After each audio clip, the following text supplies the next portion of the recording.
tour. My friend passed away on Saturday. I went to her funeral. She was 52. So I don't know why I'm reading it exactly, but she asked me to, so. It's loveliness no longer, cannot feel or touch, gone but not, love is here to stay.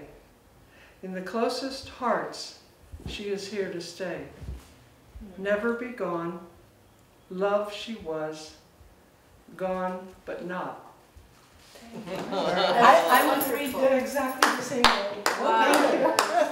That's Thank nice. you. That's great, Violet. Is that yours? Yes. Yes, okay. Nice All job. right. You need to publish that in the newspaper.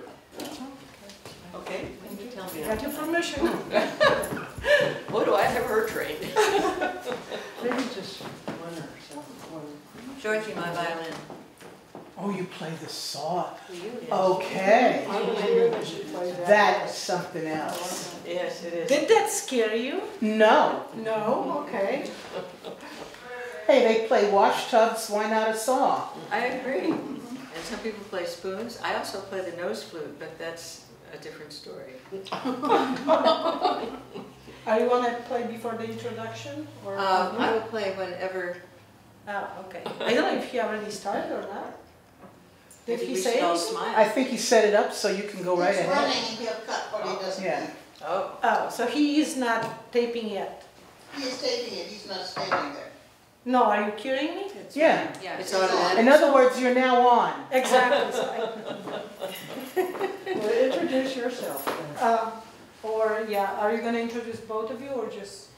Well, both of me are both sitting here. That is, I used to be Posey the Clown, and so that was one of my boths. And but now I'm also not Posey the Clown, but I'm Vi Walker, Violet Walker, and Violet. Violet did perform at one of our parties at the beginning of the year. Yes. Thank you. But today, actually, we are introducing to you Violet's partner, Mary Clare, and I think she will tell you more about herself. She knows herself better than I do, and about her work. Okay. Thanks, So Violet. Violet's going to start out. So I'm going to start, and I'm going to play a tune that you're allowed to tap your feet to. Let's see if I'm going to play it.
All right. Yeah. Woo! I love it. Yes, thank you. I hope we get more. There'll be more. There'll be more on Vi as we go.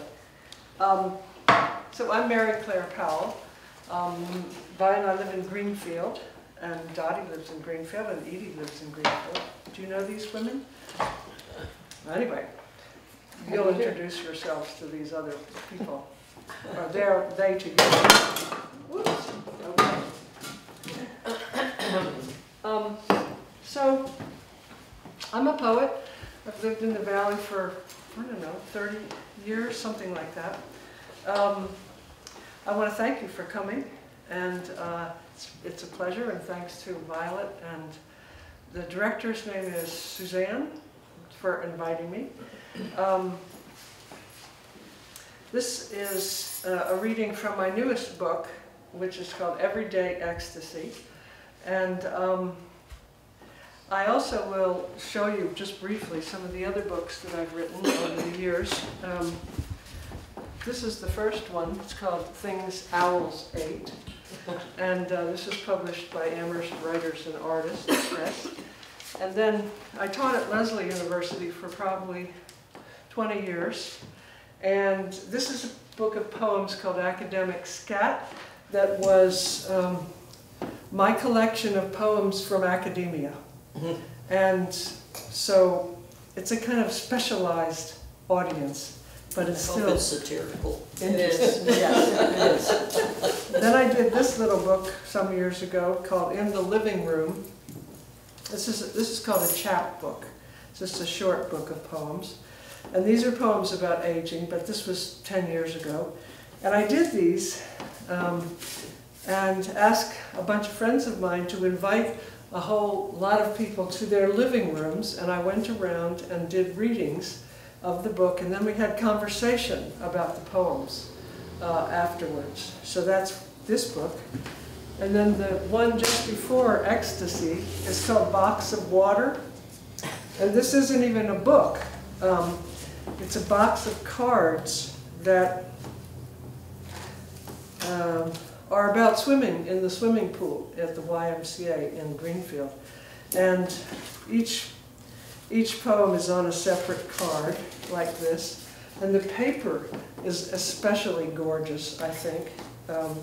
It's different colors, and so the idea was to take this book apart and send pages from it to whoever you wanted to send it to as postcards. So this is about, as I said, swimming in the Y. So those are the previous books. But Because this book, she goes to the Y every single day and swims. yeah. Since five. Discipline. So the books are back there if you want, and they're for sale if you are interested. So you've met Vi, who's a saw player and an ex-clown, and so we've put together a little program of poems and music. And she doesn't join me in all of them, but in some of them she will. So well, I hope you enjoy that. This book is about aging, as we've already said. I just want to read you a little piece from the foreword to it, which explains where I'm coming from about aging. So I'm 76, and that's the oldest I've ever been. And that seems sort of daunting, but it's also what is. So in the foreword I say, in aging there is loss of hearing, seeing, mobility, activity, loss of being needed in the same ways, freedom, loss of freedom making a difference, and a loss of being recognized, and the death of friends. And I say, I miss doing what I used to do, and I could either end up mad or sad or both. But what my attitude is I'm learning to take ecstasy, which is where the title comes from, letting ecstasy take the shape of age. And that means it's different from what I thought might be. This comes through small pursuits, allowing myself not to be defined so much by what I generate or create or produce, but noticing the small and the smaller. As life gets sort of more constrained, smaller and smaller, deeper into poetry. So that's the source of the book and the motivation. Before I start reading my poems, I just want to quote two other poems that have been so important for me over many years of writing and teaching. The first is by E.E. Cummings. I'm not going to read you the whole poem, I've just picked out a little chunk of it. And the title of the poem is called, I Thank You, God, for Most This Amazing. Period. That's the first line. And here's a little chunk for you. I thank you, God, for most this amazing day, for the leaping greenly spirits of trees, and a blue, true dream of sky, and for everything which is natural, which is infinite, which is yes. Now, Cummings is a fabulous poet, and what he does is he plays with the syntax of English. So instead of saying, for the leaping green spirits of trees, he says, for the leaping greenly, which is an adverb, for the leaping greenly spirits of trees. Now, why would he do that but to make you pay attention? He also transposes things, like instead of a true blue dream of sky, he says a blue true dream of sky. It wakes you up. It makes you pay attention to what he's talking about. So that's the first poem. These are the only two poems I've ever really memorized, because I love them so much. This one is by Gerard Manley Hopkins, who was a Victorian Jesuit priest in England, and who is a wonderful poet. And it's called God's Grandeur. And the piece I'm going to pick, it's a sonnet, so it's 14 lines. The piece I'm going to pick out to read is right in the middle, some from the first part of the sonnet and some from the second. Generations have trod, have trod, have trod, and all is seared with trade, bleared, smeared with toil, and wears man's smudge and shares man's smell. The soil is bare now, nor can foot feel being shod. And, here's the turning point in the sonnet, and for all this, nature is never spent. There lives the dearest freshness deep down things. I love that line. There lives the dearest freshness deep down things. So those are the context, in a way, for my own exploration of aging and the natural world. So I'm just going to read you some of the poems, and sometimes Vi will play the saw with me, and sometimes I'll just speak them by myself. So the first poem, which she is going to play with me, is called On Writing Many Poems on the Same Subject. And the subject is aging.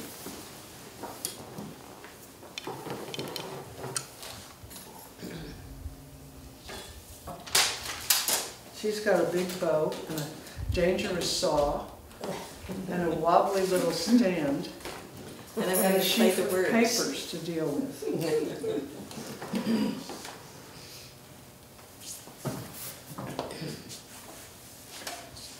On writing many poems on the same subject.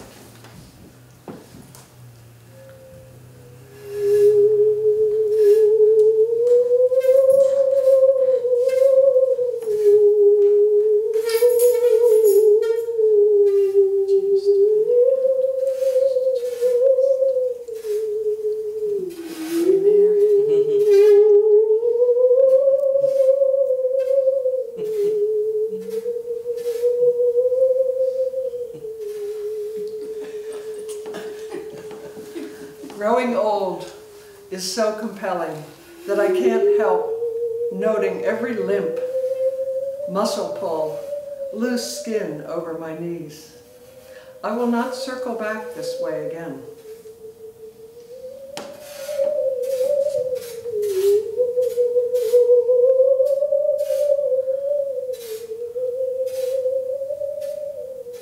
And so I thought, when I got to this point, I'd resist or fear. Most of the time, I just write it down, drawn by the magnet of my ending, when there won't be time to say another word.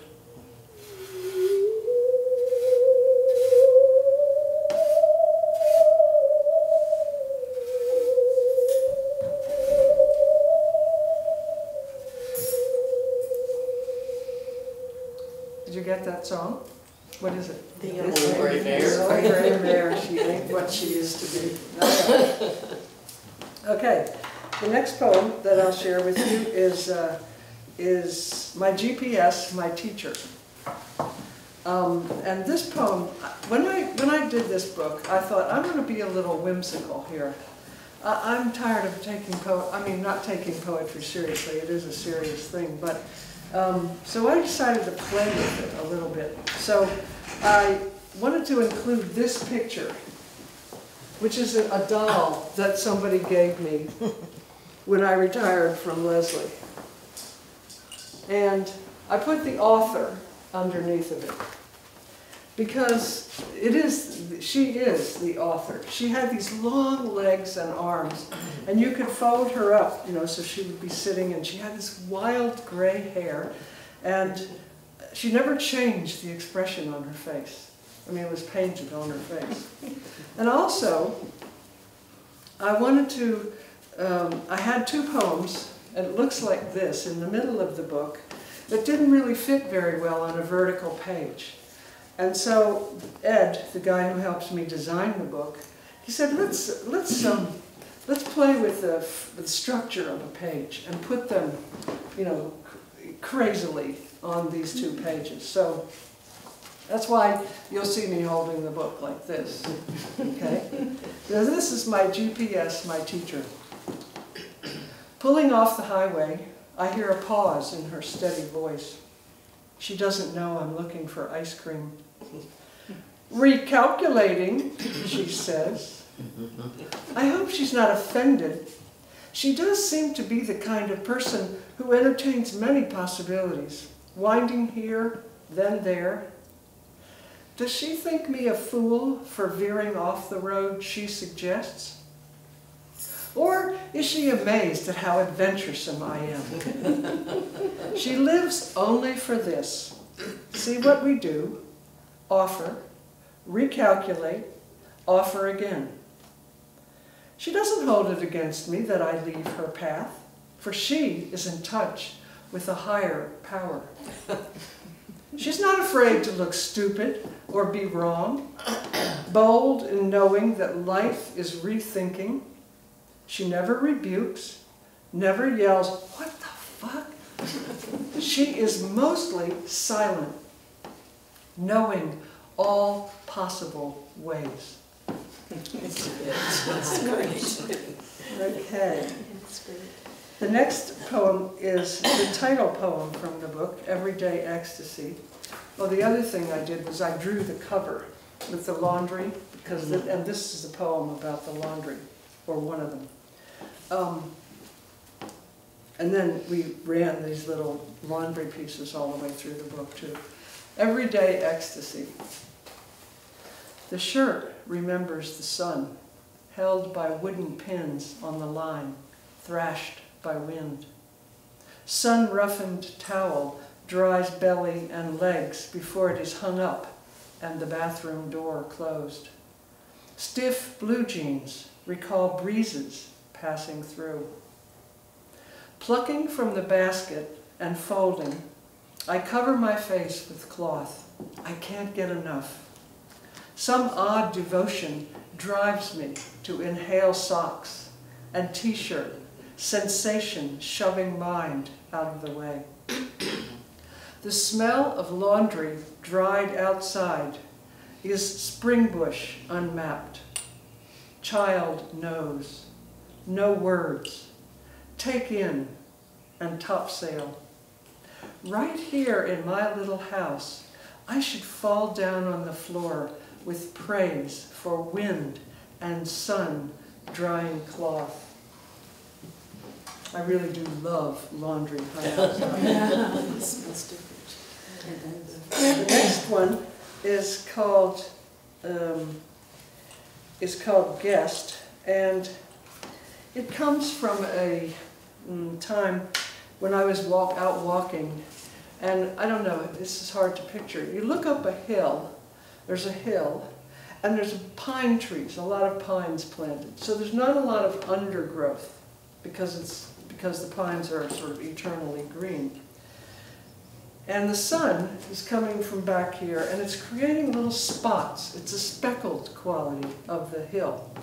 And the spots appear to be connected to the trees. They're not really, of course, but they are spots under trees. So that's the image of the poem.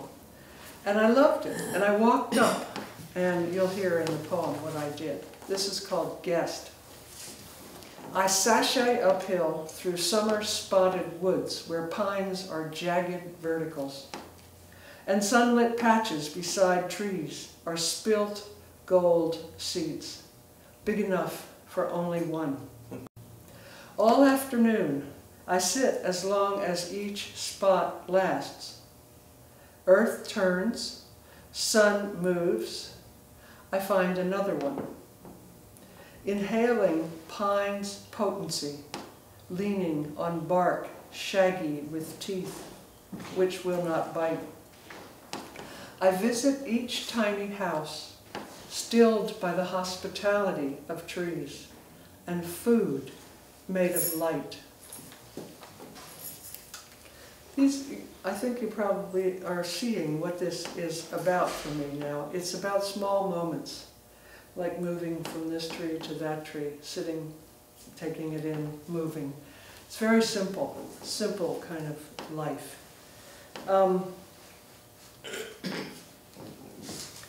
The next poem is an older one. It's about my father. And I used to teach a lot for Leslie, and we had sites in this master's degree program for teachers. We had sites all over the country. And so I would go to Seattle a lot, and we would teach on weekends, and the teachers would come together and study as a cohort, and then the faculty would fly out, and then we would go home, and then we would come back a month later. That's how we went through the program of study for this master's degree. And it was how to use the arts. So it was, we were always, teaching one art or the other, and I taught poetry when other people taught all the other arts. So this is on my way back to the airport after teaching all weekend, which was hard, in Seattle. The dead are so quick to surface, rising dusty from ashes or moldy from damp earth. They stream into any open moment, attracted by the smell of chocolate cookies, or, as this night, a little Welsh song on the radio. In Pacific rain, Seattle glitters brokenly around my car, and there you are, my passenger, my father. Waves of silver hair you always combed from front to back, the starched white shirt and silken tie. A natty man, a wit. But you couldn't tell me the truth about your father, drunk after work in the mines, beating your sainted mother, who took refuge in the Welsh church. You never got to college, never taught math. Instead, life carried you into my mother's arms. You entered her from love or need to make me, offering a daughter shelter and your own lost dream. I've taught your students all my life. If one generation gives up its chance to the next, whose life is being lived? And who's the driver? Who's just hitching a ride?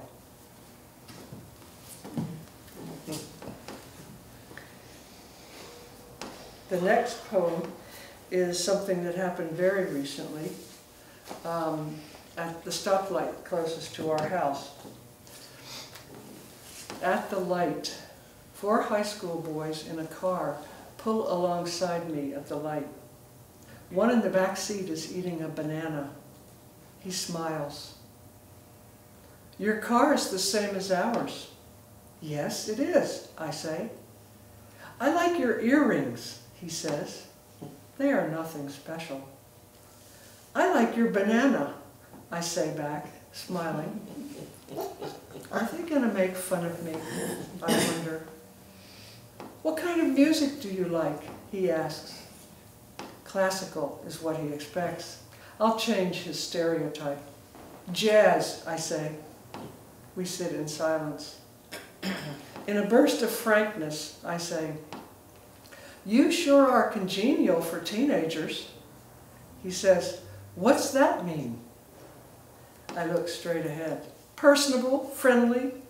Didn't you have that vocabulary word in English class?" Oh God, how off-putting of me. This was going so well. I blew it. "No," he says. The light changes. "Gotta go," he says. Astonished, they bothered to talk to me. No silence and grunts, no middle fingers, but playful back and forthing. A gray-haired woman who can't help acting like a teacher. A boy eating a banana. The next one is called Softening, and it's really about the body. Sort of a series of images of the body, the aging body. Rounding stomach, which instead of sucking in, I allow. Flesh tired of straight up, takes a lay down.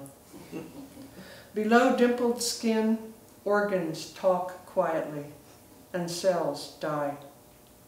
Memories appear as sudden billboards on the edge of town. Upper arm flesh falls away from the bone. Neck skin drips. Lines of teeth grin. Speaking is not so urgent. Words sparser. Edges don't quite meet, but dreams unshackle.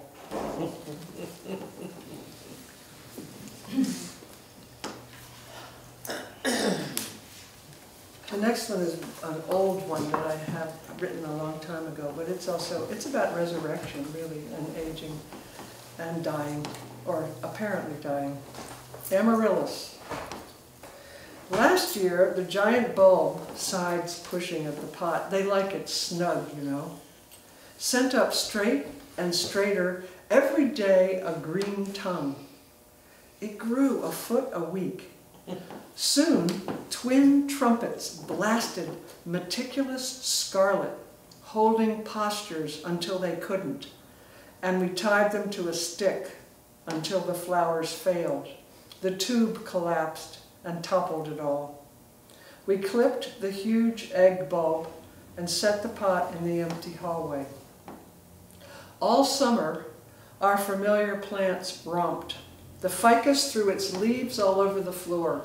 The asparagus fern found the hanging jade and laid its feathers across thick elephant flesh, then began to penetrate the stolid middle-class Scheffalera. Except the amaryllis, which dried like an old man's head, wrinkled and without hair. We gave it occasional water, but did not hope and did not bother. On the day before Christmas, the green tube began again to rise like a star over the desert. Suddenly the hollow stem, suddenly the stem split, suddenly 2 paint-stained flowers with just enough blood red left over from last year etched onto the petals. Suddenly sang hallelujah into the herd of sleepy plants dozing in midwinter night.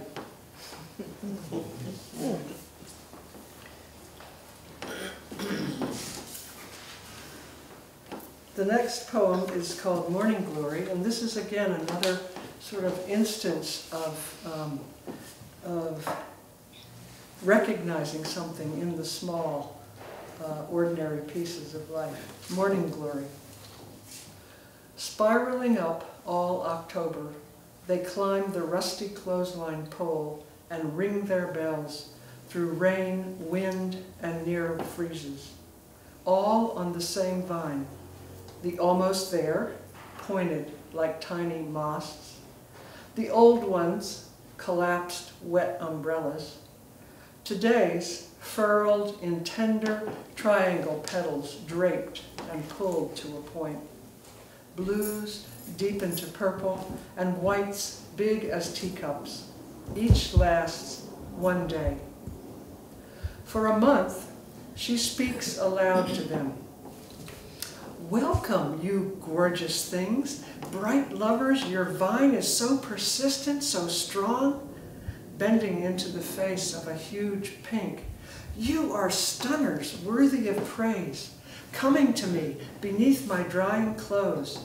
Thank you, thank you. Every day she imagines they take in her notice. Is she also to admire the gray moon, the little stones underfoot, a fall bouquet of subtle green and yellow jarred by a bright slash of red sumac? Are garden plants waiting for more than weeding? How can one get anything done with all this relating going on?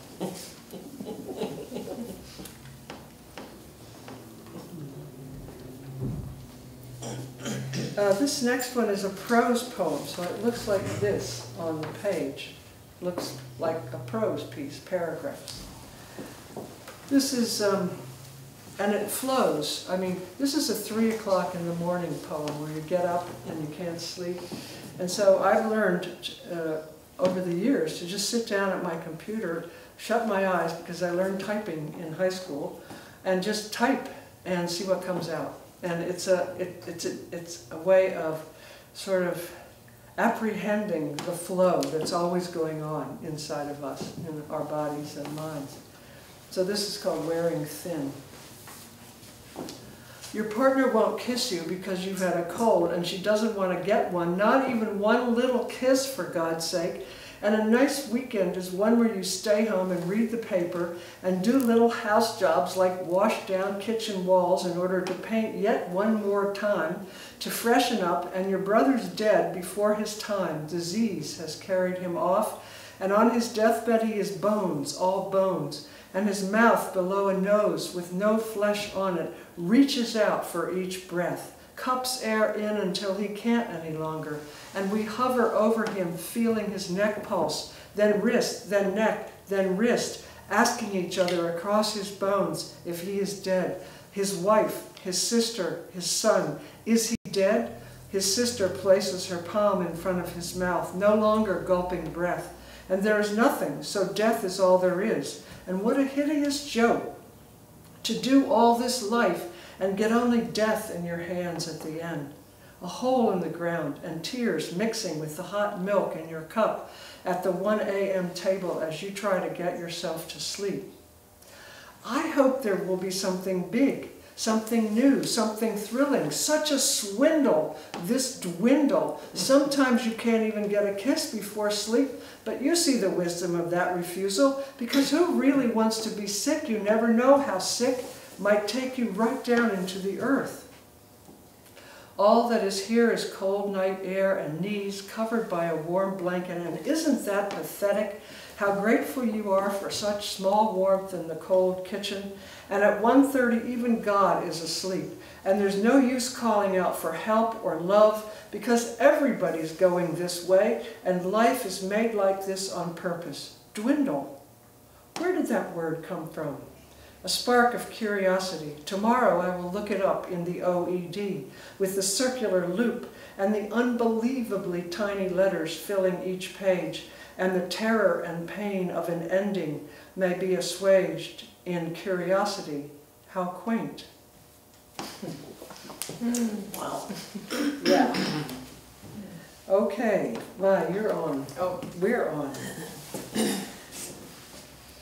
This is a relatively new poem. It's called Usually Tide Rises, and this comes from every spring I go out to the Cape for a couple of weeks or more, and just to be by myself and write. And so this time I was in Wellfleet. I was out on a tiny little island in the harbor, and that's where this poem comes from. It's called Usually Tide Rises.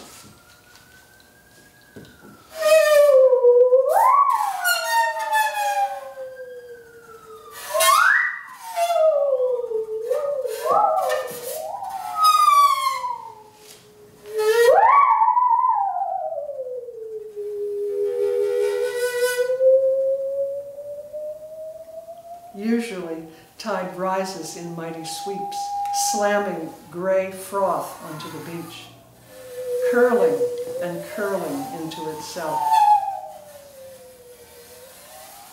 But today, on this island, in the harbor, little sister tide comes on so slow, tiny and tiptoeing behind me,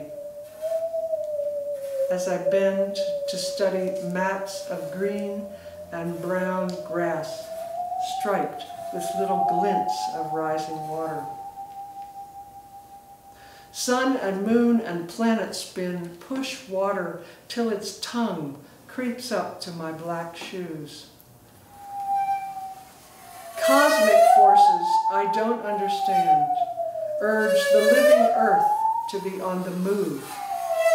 Always.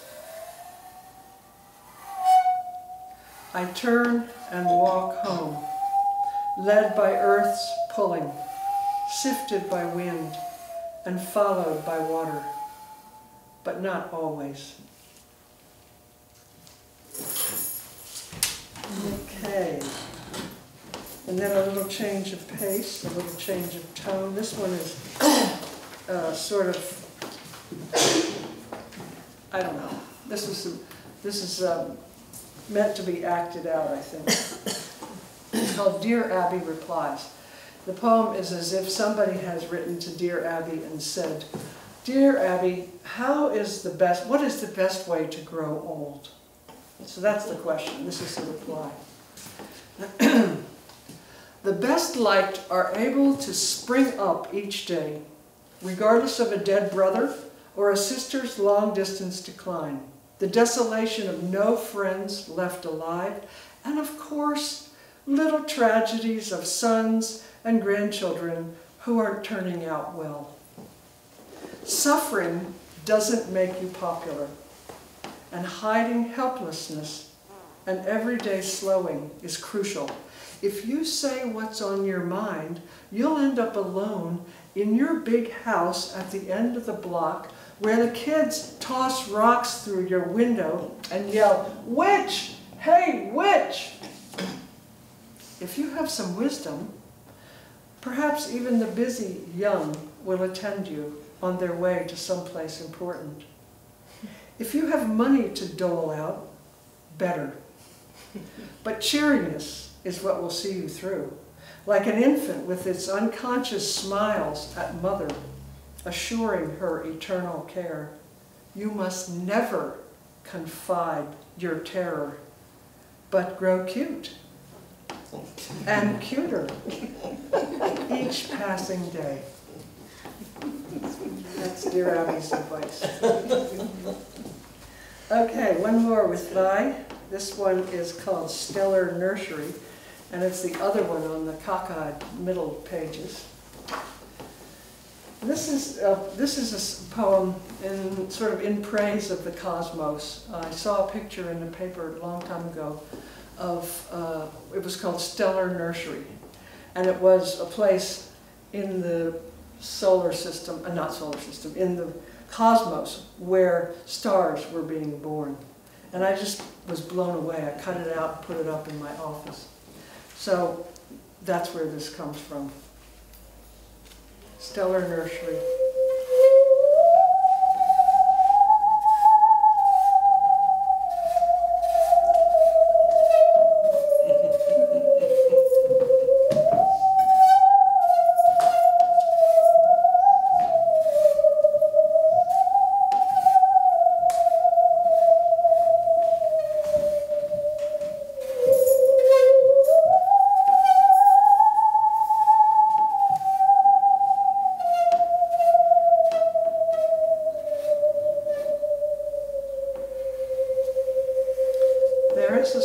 in space where stars are being created this very minute. I sit in the snow of February in New England, too tiny to matter. And how can I go to the bank, return this call, attend board meetings, a dust spot? I want to keep the stars in mind. How are these stars in the same world at the same time as me? And if some God is birthing, then bloody awe flows through me. The memory of stars at the grocery store, doing lunch dishes, pondering soap bubbles, and all the while, something big happens through the telescope. I can't spend all day in praise, can I?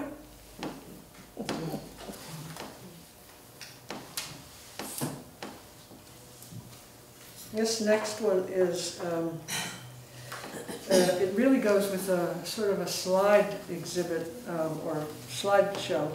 I used to be a photographer early in my life, and I got very interested in the wrinkles and skin of my body as I got older. So I did a lot of photographs. Like I have these feet that are very curly, like that.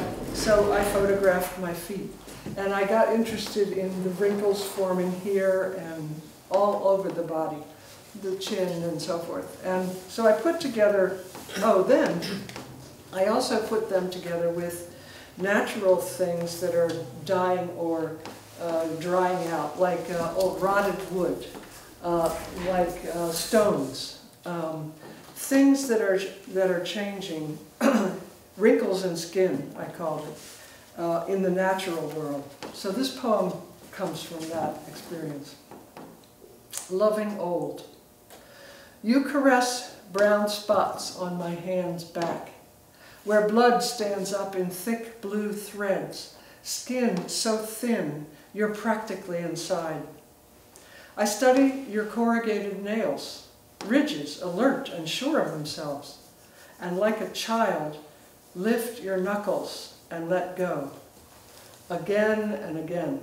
This, you ever have a grandchild do that, lifting your knuckles and letting go. Again and again, dried apricots melt over bone. You push my loose arm skin from wrist to elbow. Like plowed snow, it piles. We smile. We are drawn to ancient rock faces, curled trees, anything spent. Why not our own rumpled flesh? Why not revere the loose, the bony, plump, crooked, and beat up? We are inside old, winded, cut by scars and the acid scour of days, perfect adornments of pull and thrive and gather in. Passion has dried like rain on rock face.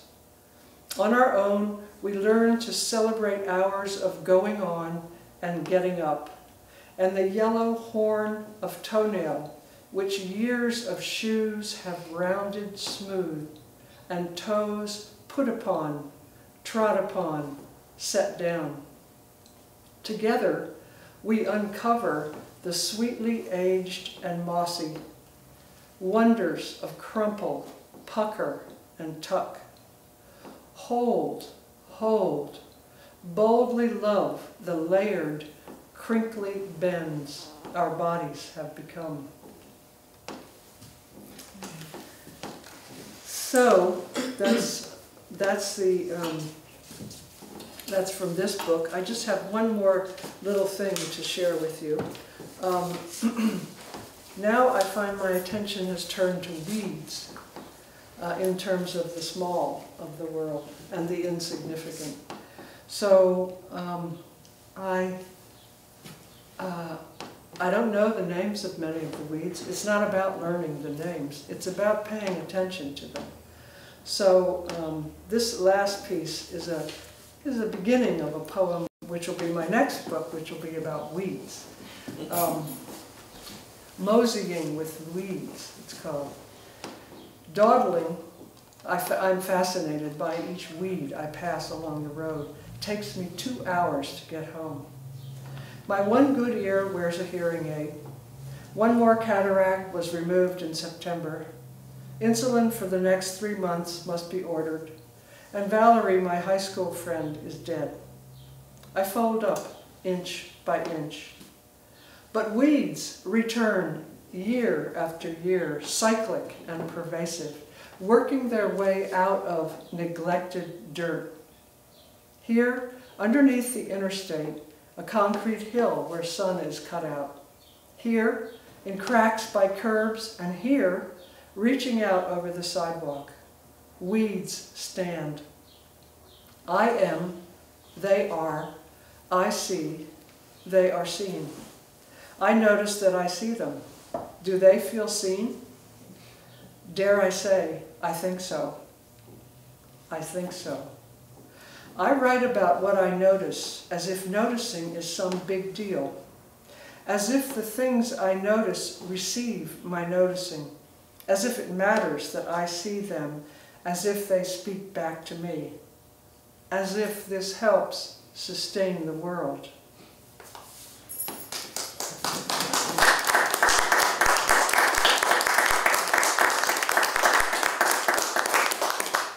So, does anybody else have a poem that they want to read? Since some of you are writers, many of you are writers. No? Okay. Well, maybe the next time you'll be up here reading and I'll be sitting there listening to you. Thank you so much. It's been a pleasure to be here. And now there's still strawberries. And there's Wonderful. Still good stuff. But I have a few comments, if I may. Of course. I mean, I don't know about your experience, but especially hearing from somebody who wrote the piece, it's so much better. Like if you're reading in silence, like to yourself, you know, with your eyes only or with your mind only, without the, you know, the voice, the audio. It's different, and I kind of enjoy now that you are reading to us, and it just makes a difference how you receive it. I mean, for me, it does make a difference. I think it's nice to be read to. Yeah. I love being read to. I also think that she gave us a setting for what she was going to read. A setting. That helps. Yeah. So we knew where we were already starting instead of reading by ourselves and having to figure out, she's talking to the weeds here. Yeah. Thank you. I appreciate that feedback. That's good. Anybody else want to have anything to say? I love the tone. It was like when you were playing the saw and then you would step in and it was so timed for me. It just felt right. You were carving that. You almost feel the waves coming, or you know, the sound of the wave. And then the voice enters that you're talking about. Maybe that's sort of the whimsical quality that I was after. I mean, what is the saw except a whimsical instrument, right? Odd and strange and with an eerie sound. Played by a whimsical person. A whimsical person Strange. indeed. So thank you all for coming. Thank you, Mary Claire. I guess I want to know a little bit more about your collaboration in creating the music to fit the poetry, or the poetry integrated into the music. Could you say a few words about how you developed that? You want to talk about that? Well, it's hard because, I mean,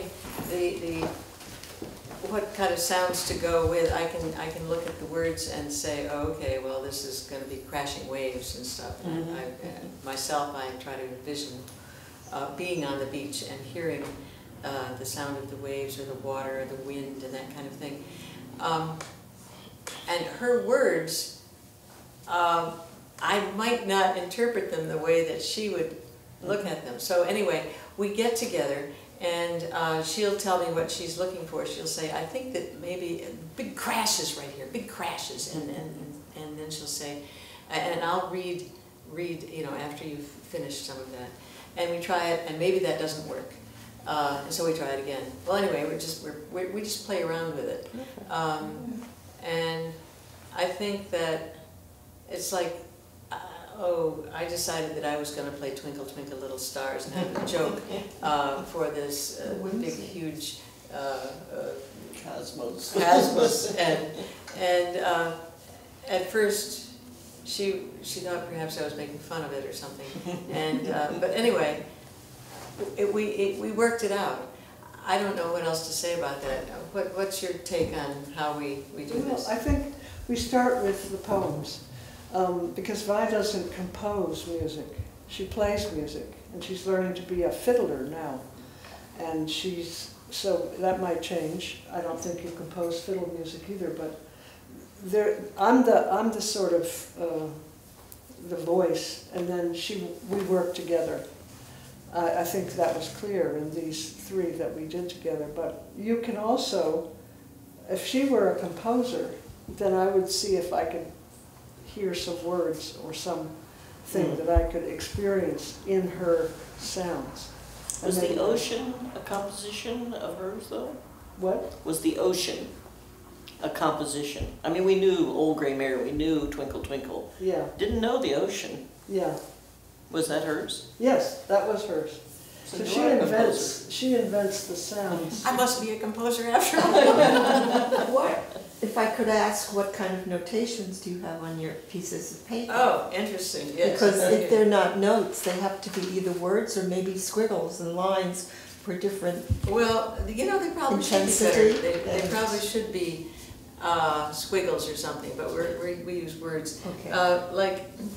Like for example, this one, which is usually Tide Rises, I've written all over it. I mean, this is the poem copied out of her book. And I write, okay, I play after MC says the title. Okay, fine. And then I write circular waves. And she says, now you should drift off. So I also wrote drift off. And then I underlined in the beginning of the poetry is in mighty sweeps, slamming against. You know, it's like, so I underline mighty sweeps, and that's supposed to mean something to me. But, you know, each time I look at this, I don't quite remember what mighty sweeps I made the last time. And so she says, so anyway, I write all these sentences. I say big swooping melody, but not recognizable. Push, big stuff, exclamation point. She says, Vi, you have all of these words. Why don't you just translate it as big sounds, water, and wind? Oh, okay. So this is collaboration. And so that means more to me. Why don't you do it this way, like a poet? No, why don't you do it this way, like a musician? I don't know if the two of you notice or know this, but as you're doing it, you have eye contact that you hold for a long time. Yeah. That says so much more about the collaboration than do it my way. That's great. Thank you. That's a great explanation. Yeah. And that one, she says, now these are tiny footsteps. Well, what kind of tiny footsteps? So I write down, so she writes down tiny footsteps in I turn and walk home, led by earth's pulling. So I write confidently next to her, writing tiptoeing. So I go dip, dip, dip instead of dip. Anyway, yes, thank you. That's a wonderful question. We'll have more to talk about together about this later. A lot of it is intuitive. The saw playing itself is intuitive. Yeah. I mean, there are no marks on the saw that says this is a C, this is an E. And you wouldn't even have to read music, but you have to have a really good ear to play the saw. You don't have to even know how to read music. You got to hear it all. It all comes in that way. So I think we're just scratching the surface. I think we've just begun to collaborate on this. So.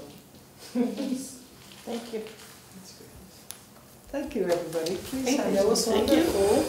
Good. Thank you everybody for coming, and we still have food if you can help us to enjoy